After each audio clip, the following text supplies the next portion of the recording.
দাদা কি আম গো? এটা ন্যাংরা আম আছে। আচ্ছা এই আমের স্বাদ অন্যরকম। আচ্ছা। থেকে বিখ্যাত আমের স্বাদ। আচ্ছা, আমি তো জানি যে মালদার আম বিখ্যাত, তোমাদের এখানে নামও এই বিখ্যাত। আমের নাম হচ্ছে সেরা, একদম পুরো পশ্চিম বাংলাকে বলে পুরো ভারতবর্ষে এই আম চেনে। আচ্ছা ন্যাংরা। এই আমে যা মধু, এই আমের মধুর মধ্যে সব জিনিস দিয়ে খাওয়া যায়। আচ্ছা,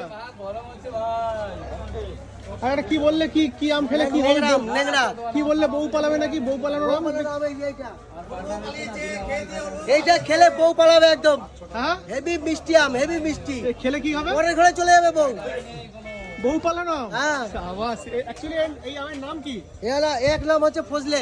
ফজলি আম? হ্যাঁ। এটা কি এখানকার ফজলি? শান্তিপুরের ফজলি? শান্তিপুরের ফজলে এর থেকেও বড় হয়।